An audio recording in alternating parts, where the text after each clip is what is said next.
Good evening. I would like to call the meeting to order on this lovely, hopefully beginning of spring day in Iowa, even though now I've jinxed it, so be prepared for an ice storm later this week. Thanks, Jenny. I would like to welcome everyone to the school board meeting for the Board of Education for Cedar Falls on this lovely March 10th, 2025. We are going to start tonight's meeting with a public hearing on the 2025-26 school year calendar. I have in my possession an affidavit of publication showing the notice of time and place of hearing for the 2025-2026 school year calendar. This notice was published in the Waterloo Cedar Falls Courier on February 27th, 2025. The board will now hold a hearing. And is there anyone in the audience who would like to provide comment on the school board calendar, the school year calendar for next year? Seeing no one, I would like to go ahead and close the public hearing, and we will move on with the meeting. Do I have a motion to approve the consent agenda? So moved. And a second? Second. All in favor, say aye. Aye. Aye. All opposed, nay. We will count that as approved for tonight's meeting. We now are to the point of the meeting where we invite public comment for those who have contacted us. Andy, do we have anyone who contacted for public comment tonight? No, we do not. And as a reminder to anyone who would like to come to a meeting, if you ever do wish to make public comment at a board meeting, it does need to be related to school board business, and you do need to contact either, typically it would be Lowell Stutzman, our president, or Dr. Pattee ahead of time to make sure that you are able to be placed on the agenda. We are now going to move into the communications portion of our agenda, and we have a student board representative tonight. James Pang is here to share with us all the exciting things happening in our district and high school. James, welcome to the meeting tonight. Thank you so much. I'm James Pang. I'm the student body vice president at Cedar Falls High School, and I'm filling in for Natalie tonight. And we got a lot of things done from the last meeting. So first of all, our blood drive. So we held a blood drive approximately 2 weeks ago, and we had some great numbers. So we had 53 donors register. We had 44 first-time donors, and we collected 42 units of blood, and we impacted up to 126 lives. So yeah, we have great numbers across the board there, and I'm really happy to do that. And then in regards to last time, I talked about selling the flowers and monkeys for raising funds for our dance marathon, and we have a number. So $500 from those flowers and monkeys we were able to donate to dance marathon, and that was fantastic. We're also doing Read Across America at Student Senate, and this also involves the rest of the school too, but essentially during the month of March, we're having high school kids go to the elementary schools and reading in their classrooms. So it was a great experience. I did it at my home elementary, Hanson. I read to some preschoolers, and it was just a nice and heartwarming time. It's great to read to them. And finally, the 3-on-3 basketball tournament. We are doing pretty good there. We have some plans to get that flowing. Currently, given that the Cedar Falls Tigers are playing basketball right now, we don't want to interrupt that. But go Tigers! But we're just gonna hold that off till basketball season's over, and then from there, hopefully, we can get it running. And then we plan to partner with a Do Better, Be Better for that. So the slogan, I guess, the plan slogan is Do Better, Be Better, Play Better. And the funds we get from spectating for that and playing in that will be put towards that scholarship, which will help students in need. And yeah, I think that's about it. Any questions? What book did you read? I've read a few books, actually, but the first one was obviously the pigeon book, Don't Let the Pigeon Drive the Bus. And then the second one was Pete the Cat Learns the Boogie, or something like that. Can't remember the exact name, but yeah, that was it. And James, real quick, are you a senior this year as well? I'm a junior. You're a junior, so maybe you know this, you may not. All my seniors today, I work at UNI, and they just all told me they're now counting down. It's 8 more weeks of the school year till they graduate. Have you started the countdown yet? Personally, I haven't realized, time has flown, but a little bit, because I don't know, I do enjoy, being in school and partaking in all the activities, but then, a little nice weather is, I wouldn't mind it. I'm guessing if your counterpart was here as president, she would know the exact number of days left, so. Yep. Do we have any other questions for James? So if you need something to read next year, if you do the Read Across America thing, the one called The Book with No Pictures is a good one. Book with no pictures. I'll write that one down. Thank you. All right, Thank you, thank you for James. being here tonight. Thank you. And now we are moving to the district update with Janelle. Yeah, good evening. You're actually going to hear from James in my update as well, since we're actually going to highlight him in a second. So first of all, of course, we're going to mention our men's basketball team. This was when they won the regional championship last week, and they played today down in Des Moines, and they won by a lot. It was a super fun game to watch. Congratulations to the team. And they will now play this Wednesday at 5:30 down in Des Moines again against Waukee Northwest. And they're going to win that game, so then they're going to play the championship Friday. So go Tigers, definitely. And then Mr. Pang, if you'd like to come up and explain this, I was asking him about it, and he was answering my questions, and I was like, why don't you just talk about it a little bit? He won first place in this, the Junior Science and Humanities Symposium in Ames. So come on up and tell me about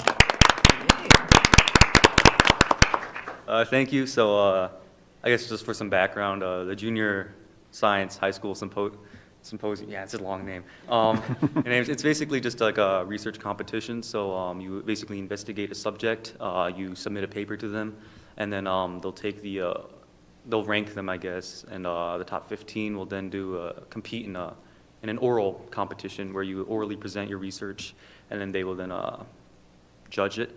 And I have been doing some work at UNI over the summer, so I submitted my results there to this program, and then I presented in Ames 2 weeks ago, Monday, I think, and yep, went pretty well, as you can see. Pretty happy with the results, and yeah. Can you give us a brief overview of what your research was focused on? Yeah, for sure. My research was focused on, the official title is Extracellular ATP on MAC-T epithelial cell actin distribution. And essentially, course. Oh, yeah. Yeah, Try to answer any of your questions. I mean, it's been so done, but go ahead, tell us more about it. But essentially, it's focusing on ATP, which is you think of it as like an energy molecule, right? You just get into the muscles, provides phosphorylation, whatever, and that energizes. But it's also been known to act as a signaler in the inflammatory process. So it's basically just looking at how ATP acts as an inflammatory molecule. Really? Are you already have plans for post-high school? I don't know. We'll see how it goes. But yeah, hopefully, I'm still working on it. So hopefully at nationals I can present some new findings. But otherwise than that, yeah. Excellent. Well, I feel very inadequate now, but yes. Yeah, DC name. Yep. Fantastic, congratulations. Thank you. Absolutely. Thank you for being my guest presenter. Thank you for having Perfect me. timing, yes. Thank you so much. Also wanted to mention, this is a program that started at Peak Junior High. This is a group of students, and this is focused on some workplace learning skills. So this is called Tiger Treats, and this is a group of students, and during Tiger Time, they have their Tiger Treats cart, and then they go around all the classrooms and sell treats then to the teachers. And this just shows them on their official opening day, and the first dollar spent with Tiger Treats was by our own mayor, Danny Loddick. So it was a really great experience, continues to be for those students, and you can see all the other staff and support that have been able to make that happen. So that was really exciting to see. And I also wanted to highlight, this was a program that happened at Holmes Junior High.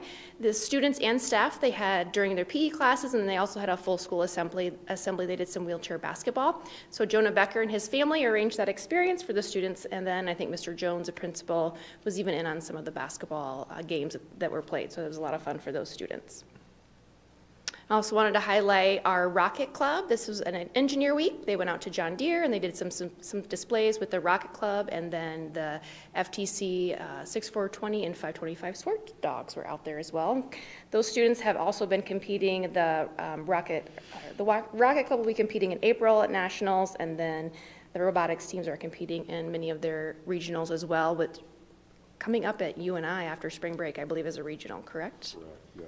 Yeah, so I think that's a big one that they're focused on right now. And the class of 2038 should be thinking about kindergarten right now.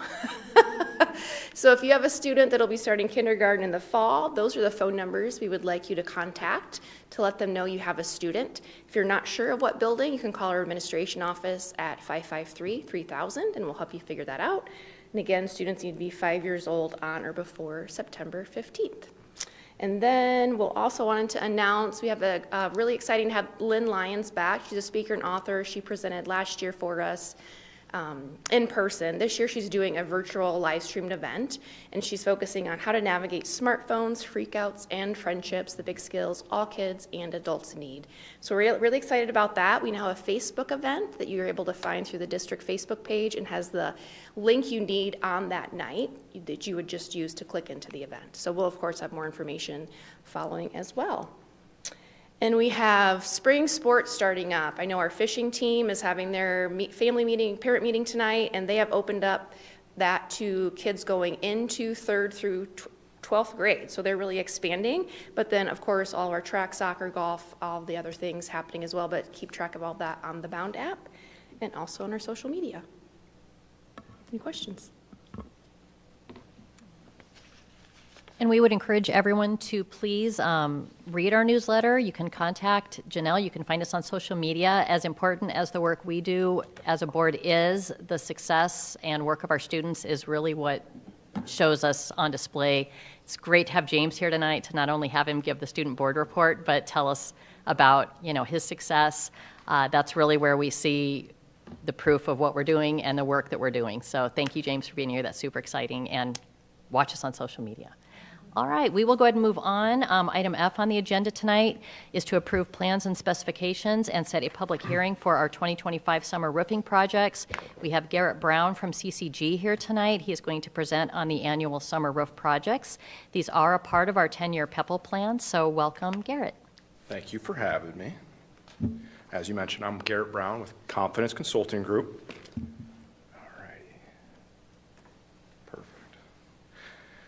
And I've been working with Kristen Donnell to replace 3 roof sections at 2 different buildings, Southdale Elementary and Orchard Hill Elementary. We are adding a 4th section in there for an alternate because we do have a little bit of a budget, so we're going to try to obviously use as much of that budget for the replacement as possible.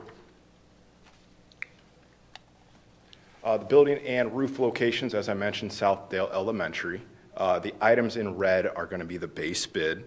So those are the 3 sections, B, C, and H. They've reached their serviceable life, and there is moisture saturation in all of the roof layers, so it is ready to be replaced. A, it is in that same category as well. It's in the vicinity of B and C at Southdale, so we're hoping that we can get a good number with that. Since it's a larger area, we can able cut down construction cost on that section to meet that roof budget. Roof replacement design for the base bid at Southdale Elementary B and C. We're taking that entire system to the deck. It is a concrete deck over there. We're going to add tapered insulation so all the water slopes to the drains. And then we're going to do a fully adhered EPDM roof system that will get a 30-year warranty protected, and contractor will have a 5-year warranty as well. Orchard Hill, a little bit different. We're going to do a full tear off. There's not going to be tapered because it's already a little sloped roof there. We're just going to, same thing, put insulation on with some EPDM membrane and then a 30-year warranty. And then the alternate bid for Section A over at Southdale. Again, since that's a flat deck and it is in a sloped roof, we are going to do a full tear off, add tapered insulation, new metal trim and accessories like the other sections, and then a 30-year warranty for that one as well. So 4 sections in all. Our base bid for Southdale, Section B, with about 4,150 square feet, is $80,925. Section C, a little bit larger at about $86,000. Section H at $1,550, and that'll be about $30,225. So the base bid will be right around $197,350. That's sitting right there at that $19 to $21 square foot mark. That's kind of what I've been seeing on what I've been taking out to bid to other districts. So I'm hoping we can land right in that area as well. And then the alternate bid, it is a little bit bigger section there next to B and C. It's about $113,785 for 5,835 square feet. So all in all, about 312,000 roughly. Hopefully we can stay right near there. Then we'll be able to get all the roof sections, get another section added in that wasn't planned for, and kind of take care of that one as well. Our timeline, so tonight, the 10th, we're just presenting this, and then March 14th, we'll have the plans and specifications, the notice to bidders to go out, things posted to the plan room, website postings. From there, April 1st, the notice of the public hearing. April 3rd, we will do a pre-bid meeting. A lot of contractors have been showing up. We had about 9 the other day over in Carroll, Iowa, so we're going to have a good number of guys coming up and providing numbers for the project. We'll have a public hearing on the 14th of April, and then a bid opening on the 17th. Hopefully we'll award the contract on the 28th, a pre-con meeting on the 21st of May, and then in June, we will start construction, hopefully on June 1st, and then be done by August 1st. So that is our plan for the replacements of the 3 sections with the additional of the 4 for the alternate. Are there any questions? I would just have a couple comments. Yeah. There's several layers to this. This is all part of our preventative maintenance plan. We know having solid roofs is really important over the 30-year life cycles that we typically have. Specifically, this is a 10-year roof recycling plan that we have. Garrett and his team walks all of our roofs. They're put into a timeline and a sequence of when they may need to be replaced, what kind of shape they're in, and that's part of our 10-year PEPAL plan that we set aside dollars every year to ensure that we're doing and making the right decisions to have watertight seals in all of our buildings, and there are some other repairs that we do periodically, but this is part of that annual 30-year roof replacement planning document, as well as our 10-year PEPAL plan and where that's funded from. So again, proactive work to really plan with a lot of foresight as we look to the future, and you and your team have really served us well to make sure that we're always proactive in this work. If we have no other questions, we will entertain a motion. I move Cedar Falls Community School District Board of Education approve the proposed plans, specifications, proposed form of contract, and set a public hearing date on April 14th, 2025 at 5:30 p.m. for the 2025 summer roofing tuck pointing projects. Do we have a second? Second. All in favor, say aye. Aye. Aye. Any opposed, say nay. We will pass the motion. Thank you for coming tonight, Garrett. Thank you. All right, now we will move on to item G. We are going to set a public hearing for a proposed tax notice. Danelle is going to present to us tonight on the proposed tax notice and get us ready for the public hearing. Yeah, absolutely. So this is really just the first step as we talk about budget, as we move into the certified budget. As you know, and just like last year, we have a new process in regards to a proposed tax notice. So we need to have some conversations prior to our big presentation next meeting in April regarding our certified budget. So as we move forward to the next screen, you'll note this is just a reminder of the change and the changes that did occur. Last year, House File 718 was passed, and that made some changes to our certified budget. Some of those changes included, it previously was required to have the certification by April 15th. We now have until April 30th, and the reason for that is because of this additional public hearing in which the districts are required to hold. Also, the county auditors, you will receive in your mail they have to send that out by March 20th. It's a property tax notice. This property tax notice is required by all counties to be sent. One thing to note on this document, it does reflect not only the district's property tax, but it also indicates the estimated for the city and the county. So this document has some estimates to it, some assumptions to it, but it is not your final tax notification. That's one thing to remember as you receive these documents and review those documents. The other thing is this year new, they did make some changes in regards to the proposed tax notice. Previously, districts had until March 15th to complete the required information, so you'll note on the next screen some of the assumptions that we make. So it's decreased decreased our ability to make some of those assumptions, meaning some of the items have not been set by the legislation to inform the community what those, to be more accurate with this particular document. And then obviously, like I indicated, that additional public hearing is required. So now rather than one public hearing, we now have 2 public hearings that are held during this certified budget process. So as we go on to the next screen, you'll note some of the assumptions. As I indicated, there are assumptions that need to be made to ensure that we can provide this document to the community in a timely manner based on the county auditor requirements. Some of those assumptions, and some of them are factual, actual information that we are aware of. Our taxable valuation did increase 5%. That does not mean your assessed valuation went up 5%. So as we review that, taxable valuation has many calculations including in it with exemptions, with household credits, all sorts of different things, but we do know that the taxable valuation did increase. Supplemental state aid. Supplemental state aid, as you are aware or may not be aware, has not been set for this year. There is a deadline based on legislation for February, I believe February 13th, if I'm correct on that date, and unfortunately that has not been set. It appears to be currently in discussions. Currently, the governor and the Senate have set that at 2%, or their recommendations. The House is at 2.25%. Therefore, again, we don't have that exact assumptions as to know exactly what that will be on your property tax statement. Therefore, the district had made the assumption at 2% as we moved forward. So that is our particular assumption. We also know the instructional support income surtax. We know that is 1% this year. That is a 5-year income surtax that the board had passed. The income surtax revenues are based on the amount of state income tax paid by residents in the school district. So we do know that it will be 1%. The cash reserve levy, the SBRC, those are previously approved items in which, such as our special ed deficit, our limited English proficiency, our enrollment in and out, and then the English language learners, we do know that that will be set at the $400,000 to cash reserves associated to that.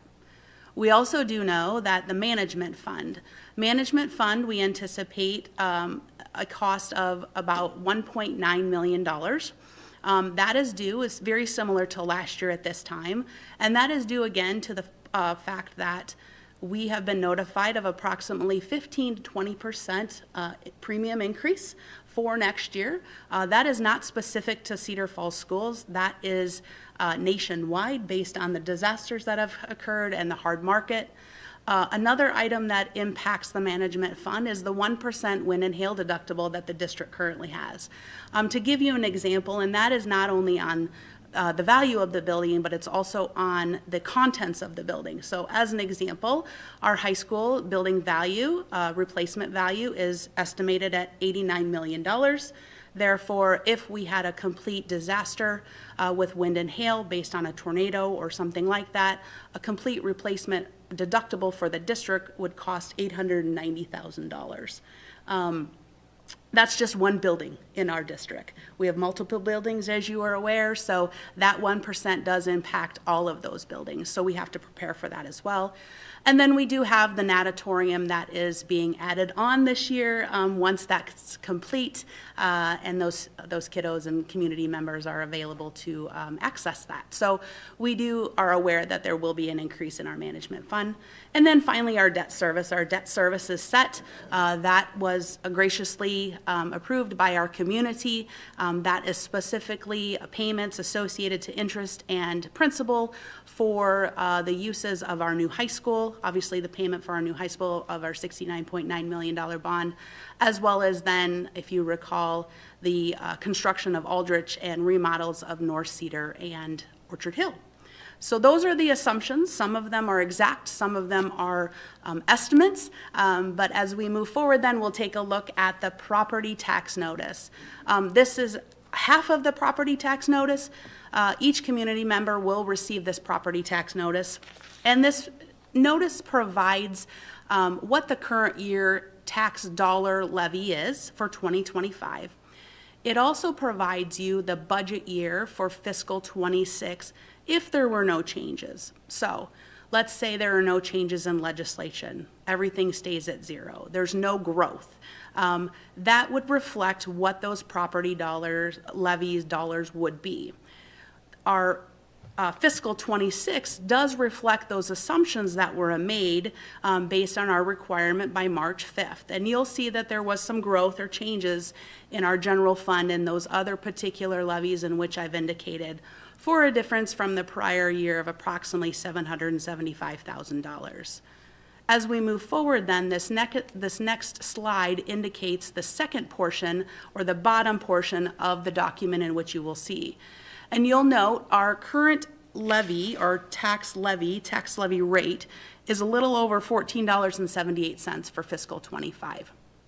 You'll note for fiscal 26, based on the assumptions that the district had made, based on our current standings, our property tax rate is decreasing by approximately 25 cents. So we estimated about $14.53. So as we've communicated to the community in several years now, we've indicated that we have anticipation of our tax levy rate to decrease.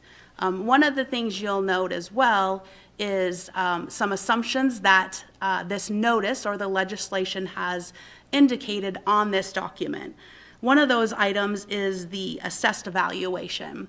They are estimating or making assumptions that it will increase by 10% valuation each year. We all know that that has not occurred. There's no 10% valuation.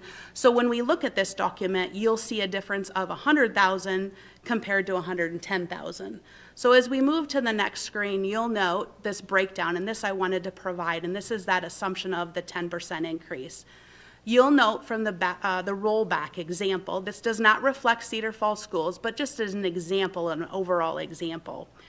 If you had currently at a $100,000 actual assessed valuation, the rollback percentage for 25 is a little over 46%. With that, you take that times that $100,000, the result is a taxable valuation of $46,343. The document in which you will be reviewing has an assumption of your new estimated valuation of $110,000. So there's an increase. The rollback percentage did increase slightly, and that's not set by the district, that's set by the Department of Revenue. You'll note that it's a little over 48%. Again, so taxable value for fiscal 26 is $52,936. So what does that look like? As we move forward to the next screen, you'll note this is the rate calculation. This shows you the rollback example. Again, this is not specific to Cedar Falls schools. This is just an overall example of that taxable valuation and the changes in that with the rollback, as well as the 10%. And you'll see that there is a difference based on that tax bill. Again, this has no exemptions. There's no other levy authorities. The law changes haven't occurred, and there's no adjustments to aid and levy. So it does reflect a change, though that reflection may or be accurate, may or may not be accurate, specific to this tax notification. So a lot of information that has been received, a lot of information is being sent and provided to the community. Again, a lot of it is assumptions at the time in which we have the information, and unfortunately a lot of it may change. But we do anticipate our tax rate, levy rate, to decrease for this fiscal year. So as we follow up, I think my last slide is just the timeline. Again, as I mentioned, tonight we are required to set the public hearing for that first property tax notice. That will be scheduled for April 14th for the first public hearing, with then the large budget presentation on April 14th, which will go through each of those levies, each of those uses in regards to that's one of the larger presentations each year. And then we'll also have then that second budget hearing on April 28th, which then approving of the budget, which then the filing the budget by April 30th to ensure that we're consistent and required by state code. So any questions? That's a lot of information, a lot of assumptions, a lot of changes, but this is just the start of it. So I'm going to restate one of the things that Danelle said there. The example that was just provided on the presentation is a statewide example that is going to go out into the letters that go out to the taxpayers. That is not what will happen in Cedar Falls, but that's what's going to go out in the letter. They assume there's going to be a 10% increase in valuations within that example. That's not the case in Cedar Falls. They assume some other things, and they're using that as the lens for a statewide example. We know our levy rate's going to decrease, so the example does not allow us to customize that, or the letter doesn't, because it was a state legislative enacted example to be able to be included in the letter. So when you see those numbers, they're not reflective of what will happen in Cedar Falls, and that's somewhat frustrating. Danelle, this might not be the time to, but it is the tax-related, the current proposals they're talking about down there with property taxes. Is it possible this will affect here, or is this going to be something like Go ahead. 2 years from now, or maybe, we can hold this till your update later? Yeah, so it's a great question, and the answer, we don't know, because the first legislation with property tax, both in the House and the Senate, are open for interpretation and discussion. And they've both said, the sponsors of both those bills have said, we want to have an ongoing dialogue on what this looks like and how it impacts, specifically cities. Budget for school districts is unique, and it's all based on authority, not on home rule, which is cities and counties. So they have a lot more impact when it comes to what can be done and can't be done. Ours is pretty much set. We have a little flexibility. So we just don't know yet. Any other questions? I will entertain a motion. I move that the Cedar Falls Community School District Board of Education approve April 14th, 2025 at 5:30 p.m. at the City of Cedar Falls City Hall at 220 Clay Street, Cedar Falls, Iowa, as the date and time to hold a public hearing for the 2025-2026 proposed tax notice. Is there a second? Second. All in favor say aye. Aye. Opposed say nay. The motion is passed. We are now going to item H on the agenda tonight. It's going to be Danelle again. She's going to present an approval and final acceptance for completion for new high school bid packages 09-5 and 09-7. Yeah, absolutely. So we're getting much closer to completion of the high school. I think after this evening, we have 2 bid packages that remain open. So we're getting closer, so I appreciate all of you hanging in with me. So as we approve these, as Jenny had indicated, bid package 9-5 and 9-7, as we move forward, we'll take a look at the breakdown specific to that. You'll see, again, this is specific to Poindexter flooring in Indianola. This was the flooring within the new high school. That contract was approved on December 21st of 2020. That original contract sum was a little over $976,000. There were some adjustments associated to that. As of March 10th today, we had $21,575 for total expenditures of $997,995. As we move forward with that second bid package, then you'll note Young's painting and decorating. So all of the painting in the stadium, in the outside of the high school, inside of the high school associated to this. You'll note that original contract sum was $637,000.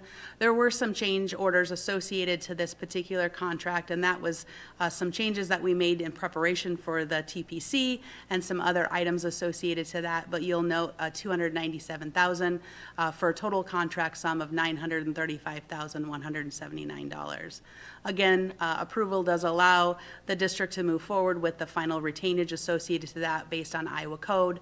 And again, as I mentioned, we have 2 more bid packages remaining for the high school. Is there any questions associated to these 2 particular bid packages tonight?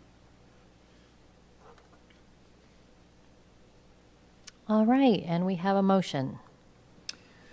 I move that the Cedar Falls Community School District Board of Education accept as complete the following bid packages for the construction of the new high school, 2701 West 27th Street, for the following contractors and bid packages, 9-5 and 9-7.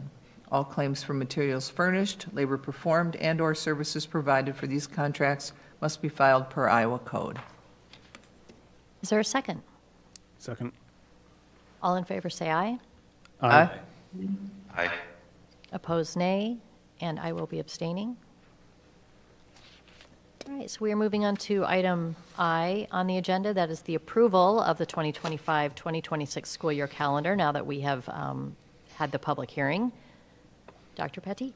Yes, so we've gone over the calendar now for several different meetings, and as proposed, we've gotten quite a bit of feedback, made some tweaks and some changes within the calendar. You can see it posted up there. Again, Iowa code doesn't allow us to start prior to August 23rd, so this has the August 25th start date, and then the corresponding dates throughout the school calendar. I think the feedback on the changes that we made 2 meetings ago from feedback from multiple different groups has been well received, and I think we're in a really good spot with our school calendar for next school year. All right. I believe we have a motion to approve. Do we have questions first or motion? Do we have any questions about the school year calendar? The one question I would have would be, there's still legislation alive about potentially moving that start date. Would that affect what we're doing right here? Maybe. It depends on how significant of changes are being made. There's still 2 or 3 bills that are kind of alive after the first funnel week, and I say kind of alive because if they're tied back into a budgetary rationale or reason, then they can actually come back up even if they're still classified as dead through the funnel week. Usually we say no at this point just because we want people to plan and know when the dates are. The impact that could come up would be the start date, and we would look at that just depending on how significant it is. If that does not happen within the next week or 2, we probably will say no, we're going to go with the calendar that's approved. Thank you for your question, Jeff. Anyone else? Okay, now we will go to the motion. I move that the Cedar Falls Community School District Board of Education approve the 2025-2026 school year calendar as presented. Do I have a second? Second. All in favor, say aye. Aye. Opposed, say nay. The motion has passed. So we are on to the superintendent report. Yeah, not a whole lot. We are in the middle of our last week prior to spring break, so there's also parent-teacher conferences going on this week, so it's going to be a really busy week, and then we will have off the next week for spring break. Next board meeting is April 14th, just as Danelle stated. That will be our first public hearing for the budget. I'd be remiss without saying again, with our budget, with the tax levy rate decrease, it's a testament to Danelle and her team, the business office, for the work that they do.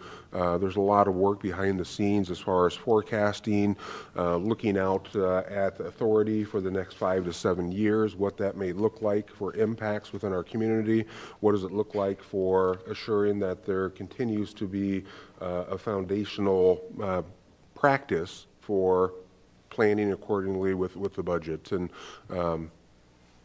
it's amazing work that they do, so we thank them for that, and that will certainly show as we go through the final budget preparations to hopefully approve that levy decrease. So past that,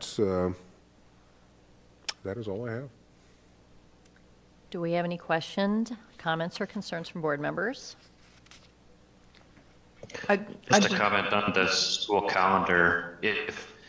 If we would entertain changing it, we would have to go back through the hearing again, correct?